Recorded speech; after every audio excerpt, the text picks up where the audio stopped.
नमस्कार। UP triple S C one दरोगा मुख्य परीक्षा के प्रैक्टिस सेट में आज 12वां चैप्टर वनीकरण और कृषि वानिकी को करेंगे।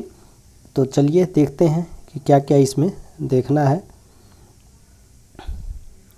अंत में इस पे आधारित जो क्वेश्चन बनने वाले रहेंगे उनको भी करेंगे। तो एक निश्चित क्षेत्र में वन प्रजातियों को रोपण करना वनीकरण कहलाता है। वनीकरण के बिना देश को बाढ़ या सूखे जैसी आवर्तक पर्यावरणीय समस्याओं से पीड़ित होने की संभावना है। इसके अतिरिक्त इसके निवासियों को खराब रहने की स्थिति के अधीन किया जाएगा। ग्लोबल वार्मिंग एक सदी की अवधि में हमारे ग्रह के तापमान में वृद्धि की विशेषता है। यह अवधारणा इस परिवर्तन के परिणामों को भी कवर करती है जो जीवन के सभी रूपों के लिए बहुत नकारात्मक हो सकती है। वनीकरण कई उपायों में से एक है जिसके साथ मनुष्य दशकों से अध्ययन किए गए इस समस्या से निपटने की कोशिश करते हैं। यह माना जाता है कि हमारी प्रजाति ग्लोबल वार्मिंग के लिए सबसे बड़ी जिम्मेदार है जो कि 20वीं शताब्दी के मध्य से देखी गई है।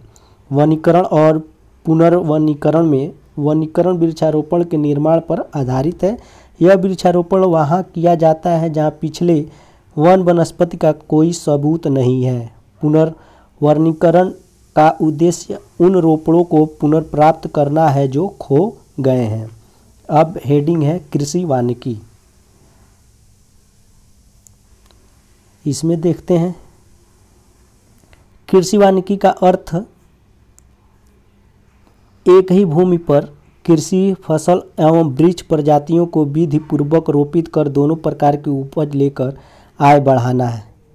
कृषि वानिकी के अंतर्गत काष्ठीय बहुवर्गीय प्रजातियां एक ही भूमि पर कृषि फसलों के साथ उगाई जाती है। यह पद्धति आर्थिक रूप से लाभप्रद, सामाजिक रूप से स्वीकार्य तथा सभी भूमि सुधारक प्रक्रियाओं का समेकित नाम है। हमारे प्रदेश की अर्थव्यवस्था मुख्यतः कृषि पर आधारित है। प्राकृतिक आपदा यथा बाढ़ और सूखा से फसल नष्ट होने पर कृषकों को आर्थिक क्षति पहुंचती है तथा उनकी अर्थव्यवस्था के ऋण टूट जाती है। उत्पादन अधिक होने पर मूल्य न्यून हो जाने से कृषक को लागत भी प्राप्त नहीं होती है। कृषि के साथ वृक्ष रोपित करने से उपयुक्त समय और बाजार मूल्य प्राप्त होने पर काटने और बेचने की सुविधा है। इसके साथ ही फसल के साथ रोपित वृक्ष प्राकृतिक आपदा को झेलते हुए कृषक की आवश्यकता यथा शादी जैसे पारिवारिक उत्सवों पर धन उपलब्ध करवाते हैं। कृषि वानिकी को अपनाकर कृषक खेती में विविधता लाकर अनाज के साथ ही जलौनी लकड़ी, कृषि औजारों की लकड़ी, पशुओं के लिए चारा आदि निवास के समीप खेती से प्राप्त कर अपनी आवश्यकताओं की पूर्ति करने के साथ ही अपनी आर्थिक स्थिति सुदृढ़ कर सकते हैं।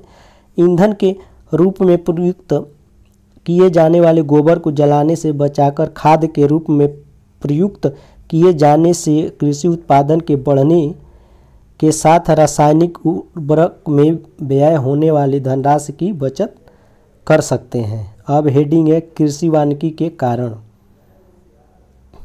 कृषि वानिकी के कारण इसमें देखेंगे कृषि वानिकी अपनाने के प्रमुख कारण निम्न है। पहला है उपलब्ध संसाधनों का समुचित उपयोग कर अधिकतम व अत्यधिक उत्पाद प्राप्त करने हेतु। दूसरा है कृषि उत्पादन बढ़ाने व आर्थिक उन्नति के साथ रोजगार के प्रत्यक्ष व परोक्ष अवसर प्रदान करने में सहायता करने हेतु। वर्तमान में कृषि कार्य के अयोग्य भूमि के सुधार व उनकी उत्पादकता में वृद्धि हेतु।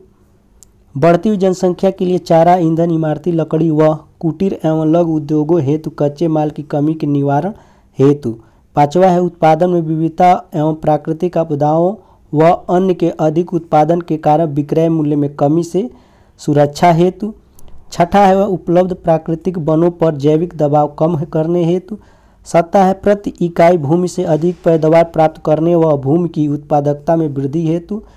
उसके बाद है वृक्षारोपण में वृद्धि कर भूमि एवं जल संरक्षण और पर्यावरण संतुलन स्थापित करने हेतु। और लास्ट है नौवां ग्रामीण अंचल में उद्यमियों को प्रोत्साहन तथा वन आधारित लघु और कुटीर उद्योग की अर्थव्यवस्था को सशक्त करने हेतु। ठीक, अब हेडिंग है कृषि वानिकी के प्रकार। तो कितने प्रकार है, कौन कौन से, उनको हम लोग देखेंगे।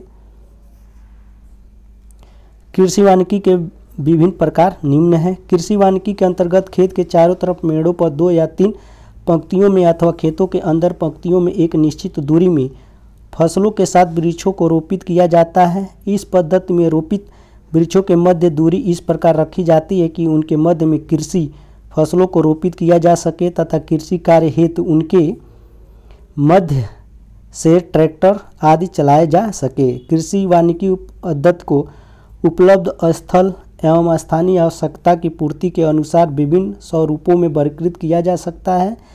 पहला है कृषि वानिकी पद्धति, दूसरा कृषि बागवानी पद्धति, तीसरा है कृषि बागवानी वानिकी पद्धति, बागवानी कृषि एवं वानिकी पद्धति, सब्जी वानिकी पद्धति, मत्स्य पालन वानिकी पद्धति, सातवां है गृहवाटिका पद्धति, आठवां चारागाह वानिकी पद्धति, नौवां है जड़ी बूटी कृषि वानिकी पद्धति, हर्बल गार्डन। अब आगे है कृषि के साथ रोपित वृक्षों में निम्नलिखित विशेषताएं होनी चाहिए। तो पहला है शीघ्र बढ़ने वाला, तो इसमें देखेंगे कृषि वानिकी के अंतर्गत ऐसे वृक्षों को उगाना चाहिए जो बहुत तेज बढ़ने वाले हों, जिससे कृषक अपने लाभ हेतु कम समय में ही उपज प्राप्त कर सके। अब देखते हैं नेक्स्ट, दूसरा है सीधा तना। कृषि वानिकी में रोपण सीधे तने, कम शाखाओं, विरल छत्र व शाख तराशी सहने वाली वृक्ष प्रजातियों को चयन में प्राथमिकता दी जानी चाहिए।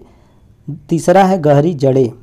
कृषि वानिकी में लंबी जड़ों वाले वृक्षों को उगाना बहुत लाभदायक होता है। ये जड़ें भूमि में जाकर नीचे से पोषक पदार्थ ऊपर लाती हैं, जो कृषि की फसलों को फायदा पहुंचाती हैं। वृक्षों की मूसला जड़ों की बढ़त इस प्रकार हो कि जल व खनिज लवणों के अवशोषण व फसलों की आवश्यकता के साथ सामंजस्य स्थापित कर सके। 2 दली वाले बीज वृक्ष। कृषि वानिकी के अंतर्गत 2 दली बीज वाले वृक्ष उगाना अधिक लाभदायक है, क्योंकि ऐसे वृक्ष भूमि में नाइट्रोजन जमा करते हैं, जो कि कृषि की फसलों द्वारा इस्तेमाल किया जाता है। अब हेडिंग है कृषि वानिकी के कुछ उपयोगी प्रजातियां। तो कौन कौन सी प्रजातियां हैं उन्हीं को यहाँ पे देखना है।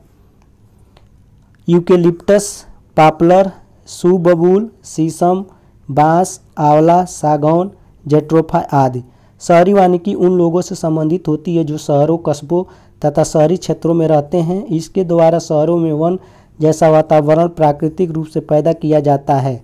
शहर निवासी अपने दिन प्रतिदिन के कर्मों से उब जाते हैं तथा ठंडी व साफ हवा के लिए ऐसे प्राकृतिक वास की शरण में जाते हैं।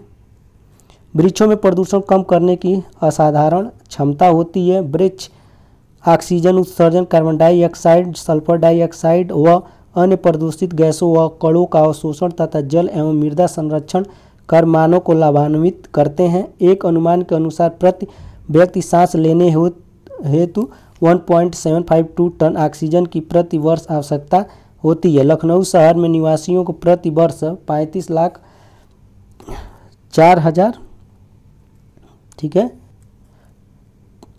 टन ऑक्सीजन की आवश्यकता है, जबकि वर्तमान में वृक्षों से 2,10,240 टन ऑक्सीजन उपलब्ध हो पा रही है। प्रति वर्ष एक वृक्ष लगभग 1.6 टन ऑक्सीजन पैदा करता है। अतः वर्तमान में आवश्यकता है कि सांस लेने हेतु आवश्यक ऑक्सीजन की पूर्ति हेतु प्रत्येक व्यक्ति कम से कम 2 पौधे रोपित कर उसकी सुरक्षा करे। इस हेतु शहर में पटरी वृक्षारोपण के साथ साथ पार्कों में वृक्षारोपण किया जाना अत्यंत आवश्यक है। फैलावदार तथा ऊंचाई वाले वृक्ष प्रदूषित गैसों व अवशोषकों को अधिक से अधिक शोषित करते हैं। पार्कों में वाटल ब्रूस, सीता, अशोक, मौलश्री, सिल्वर ओक व कदम के वृक्षों का रोपण तथा पटरी रोपण हेतु बरगद, पीपल, आम, बेल, शीशम, महुआ, इमली, जामुन, बेल आदि का रोपण लाभप्रद होता है। अतः आवश्यक ऑक्सीजन प्राप्त करने हेतु प्रत्येक व्यक्ति को कम से कम 2 पौधे रोपित करना चाहिए। शहरी वन लोगों को बहुत प्रकार के लाभ देते हैं। इन लाभों को 4 मुख्य भागों में बांटा जा सकता है। जलवायु को शुद्ध करना, वातावरणीय यांत्रिक उपयोग, प्रशिक्षण संबंधी उपयोग एवं सौंदर्यवर्धन। इसमें पहला है, अब जो आएगा वो इसके क्वेश्चन है बहुविकल्पी, उनको हम यहाँ पे करने जा रहे हैं। कहने का मतलब ये है कि जो अभी हम लोग पढ़े हैं उसी पे आधारित क्वेश्चन दिए हैं बहुविकल्प के रूप में। तो चलिए सॉल्व करते हैं। पहला है, कौन सी विधि मुख्यतः वनों के संरक्षणात्मक और व्यावसायिक उद्देश्यों के लिए किया जाता है? तो वो है वनीकरण, यानी ए ऑप्शन इसका सही है। दूसरा है, विश्व में कौन सा देश सर्वाधिक वनीकरण क्षमता वाला है? तो वो आपका है रूस, बी ऑप्शन। नेक्स्ट है, भारत में सामाजिक वनीकरण पद का प्रथम प्रयोग कब हुआ था? तो 1976 में हुआ था, डी ऑप्शन इसका सही होगा। नेक्स्ट है, राष्ट्रीय वनीकरण और पर्यावरण विकास बोर्ड की स्थापना कब की गई थी? तो 1992 में की गई थी, बी ऑप्शन इसका सही होगा। नेक्स्ट है, वन राज्य रिपोर्ट 2021 के अनुसार निम्नलिखित में से किस भारतीय राज्य ने अधिकतम वन क्षेत्र में वृद्धि की है? तो आंध्र प्रदेश है। हम लोग पहले भी इस चैप्टर वाले में ये सब पढ़ चुके हैं। नेक्स्ट है, निम्नलिखित जंगलों में से कौन सा जंगल पृथ्वी ग्रह के फेफड़ों के रूप में जाना जाता है? तो वो है अमेजन वर्षा वन। कहाँ है ये? दक्षिण अमेरिका में। ठीक। नेक्स्ट है, भारत के किस राज्य में सर्वप्रथम मुख्यमंत्री जन वन योजना का प्रारंभ किया गया? तो वो आपका है झारखंड में, बी ऑप्शन इसका सही होगा। नेक्स्ट है, राष्ट्रीय कृषि वानिकी अनुसंधान केंद्र स्थित है? तो कहाँ है ये झांसी में, बी ऑप्शन इसका सही होगा। नेक्स्ट है, भारतीय कृषि में निम्न उत्पादकता का कारण है? तो वो है कौन कौन से? सभी हैं। ये है, आवश्यकता से अधिक लोगों का कृषि कार्यों में लगा रहना, जोत का छोटा आकार, उत्पादन की पिछड़ी तकनीक, उपयुक्त में से सभी, उपयुक्त सभी, यानी डी ऑप्शन इसका सही होगा। नेक्स्ट है, निम्न में से कौन सा भारत में निर्वनीकरण का प्रभाव नहीं है? तो वो आपका है नगरीकरण, यानी सी ऑप्शन इसका सही होगा। नेक्स्ट है, निम्नलिखित में से कौन सी फसलें अधिकांशतः निर्वाहमूलक कृषि के अंतर्गत पैदा की जाती है? तो वो है ये मोटे अनाज तथा चावल। नेक्स्ट है, कृषि वानिकी है? तो क्या है वो? डी वाला देखिए ऑप्शन, यानी एक ही भूमि पर कृषि फसल एवं वृक्ष प्रजातियों को विधिपूर्वक रोपित करना, यही क्या कहलाता है? कृषि वानिकी कहलाता है, डी ऑप्शन इसका सही होगा। देखते हैं नेक्स्ट क्वेश्चन, कृषि में खेती के लिए फसल चक्र का क्या महत्व है? तो वो क्या है देखते हैं। इससे उत्पादन में वृद्धि होती है, सही है।